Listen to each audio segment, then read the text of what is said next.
రాజధానిలో నీరుకొండ వద్ద కొండవీటి వాగును పరిశీలించిన మంత్రి నారాయణ దానిపై వస్తున్న ప్రచారాలపై మండిపడ్డారు. కొండవీటి వాగు వద్ద సమస్య ఏంటో తెలుసుకోకుండా కావాలని కొంతమంది దుష్ప్రచారం చేశారని అన్నారు. వెస్ట్ బైపాస్ బ్రిడ్జి కింద వాగు ప్రవాహానికి 25 అడుగుల లోతు ఉండాలని, కానీ పూర్తిగా మట్టితో నిండిపోవడం వల్ల నీళ్లు వెనక్కి వచ్చాయన్నారు. అధికారులు వెంటనే స్పందించి రోడ్డుకు గండి కొట్టి నీటిని బయటకు పంపించారు.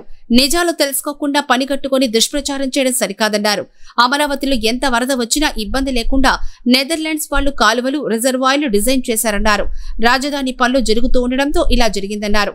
ఒక కంపెనీ వాళ్లు తమ ఆఫీసుకు వెళ్లేందుకు వాగు మీద రోడ్డు వేశారని అన్నారు. వర్షాలకు ముందు మట్టి తొలగించి ఉంటే సమస్య ఉండేది కాదన్నారు.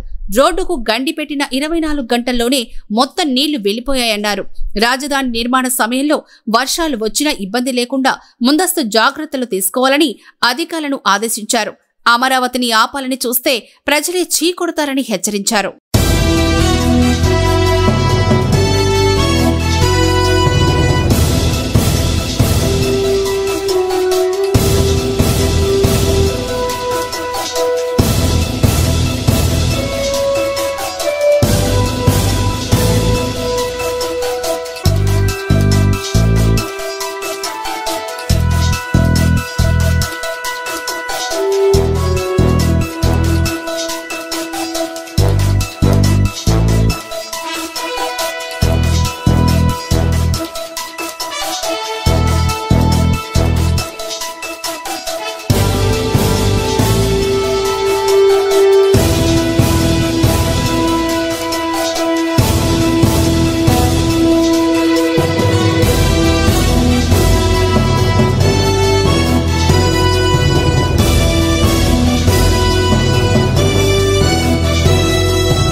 వాడు కూడా కొండవీటి వాగు మీద రోడ్డు వేసేసుకున్నారు.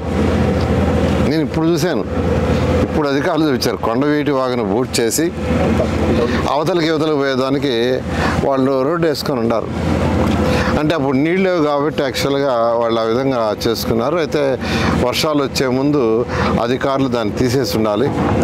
వర్షాలు వస్తాయని తెలిసి ముందు జాగ్రత్తగా అధికారులు అది తీసి ఉండాలి. అది జరగలేదు. అందువల్ల యాక్చువల్గా ఈ చిన్న ఇబ్బంది వచ్చింది. అంతేగాని అమరావతి మునిగిపోద్ది, అది పోద్ది, ఇది పోద్ది అని అప్రచారం చేయటం తప్పు. ఏదైనా ఉంటే రండి, వచ్చి చూడండి అసలు ఏంది. ఇప్పుడు యాక్చువల్గా బైపాస్ చేశారు, మొత్తం నీళ్ళు వెళ్ళిపోయినాయి. 24 అవర్స్లో పోయినాయి. వాడు బైపాస్ చేసిన 24 అవర్స్లో నేను అసలు ఇప్పుడు చూసి ఆశ్చర్యపోతున్నా. వాళ్ళు యాక్చువల్గా కాంట్రాక్టర్లు కొండవీటి వాగు మీదే రోడ్డు వేసుకున్నారు. ఇంక రోడ్డు వేసుకుని నీళ్ళు ఎట్టిపోతాయి వెనక బాక. కాబట్టి ఈ కన్స్ట్రక్షన్ పీరియడ్లో ఇటువంటివి ఉంటాయి. అందుకని ఇప్పుడు అధికారులు చెప్తున్నాను, మళ్ళీ ఫర్దర్గా వర్షాలు వచ్చినా ఇబ్బంది లేకుండా ముందు జాగ్రత్త తీసుకోమని నేను అందరికీ చెప్తున్నాను. అమరావతి క్యాపిటల్ సిటీ ఎవరు ఎన్ని దుష్ప్రచారాలు చేసి ఆపాలనుకున్నది ఆగదు. అది ఆగే స్టేజ్ లేదు, దాటిపోయింది. ఇది మూఢముక్కల ఆట కాదు, ఇది దాటిపోయింది. ఆ స్టేజ్ దాటిపోయి వర్క్స్ అన్నీ టేక్ ఆఫ్ అయినాయి. ఒక వర్క్ అని కాదు, ఏదైతే డిఫరెంట్ వర్క్స్ ఇచ్చాము, 360 కిలోమీటర్ రోడ్లు కావచ్చు, అదేవిధంగా లేఅవుట్ రోడ్స్ కావచ్చు, లేదా టవర్స్ కావచ్చు, లేదా అధికారుల కోసం మంగళాలు కావచ్చు, అన్ని వర్క్స్ జరుగుతున్నాయి. అధికారుల కోసం మంగళాలు అయితే 4000లో ఒక 250 ఎంతో ఫినిష్ కాకపోవచ్చు. మిగతా అన్నీ కూడా 31 మార్చి లోపల అధికారులకు కూడా హ్యాండ్ ఓవర్ చేయడం జరుగుతుంది. 1.5 yearలో ట్రంక్ రోడ్స్ పూర్తవుతాయి. 2.5 yearsలో లేఅవుట్స్ రోడ్స్ పూర్తవుతాయి.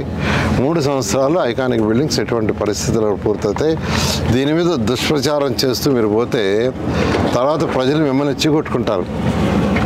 ఎందుకంటే మేము ఇన్నిసార్లు చెప్తున్నాం 3 సంవత్సరాల లోపల అమరావతి కంప్లీట్ చేస్తామని. కంప్లీట్ చేస్తాం. చాలా చక్కటి ప్లాన్ ఇది. నెదర్లాండ్స్ వాళ్ళ దగ్గర డిజైన్ చేయించాం. ఇది ఈ యొక్క డ్రైన్స్. ఎందుకంటే నెదర్లాండ్స్ వాళ్ళు దీంట్లో ఎక్స్పర్ట్స్. నెదర్లాండ్స్ యొక్క సీ కంటే కూడా వాళ్ళ టౌన్ కొద్దిగా డౌన్గా ఉంటుంది అనేది ఉంది. అందువల్ల వాళ్ళ ఎక్స్పర్ట్స్ అని వాళ్ళ దగ్గర డిజైన్ చేయించాం. వాళ్ళు ఇరిగేషన్ డిపార్ట్మెంట్ అందరూ కూర్చొని యాక్చువల్గా దీన్ని చాలా చక్కగా చేశారు. వర్కులు జరిగేటప్పుడు కొద్దిగా అబ్స్ట్రక్షన్స్ ఉంటుంది. దాని మీద దుష్ప్రచారం చేస్తే రేపు ఉదయం ప్రజలు మిమ్మల్ని చీకొట్టుకుంటాం. నీళ్ళు ఆపటం ఏంది? నీళ్ళు ఆపటం ఏంది? నాకు అర్థం కాల. వాళ్ళు కావాలని ఇక్కడ మట్టేశారని వాళ్ళు ఆరోపిస్తారు. వెళ్ళేది యాక్చువల్గా ఏదైనా వర్క్ జరిగేటప్పుడు ఉంటుందండి. ఇది యాక్చువల్గా వెస్టర్న్ బైపాస్ రోడ్ యాక్చువల్ చేస్తున్నారు. ఆడ 220 మీటర్లు లెంత్ ఉన్న బ్రిడ్జి కన్స్ట్రక్షన్ పూర్తి కాల.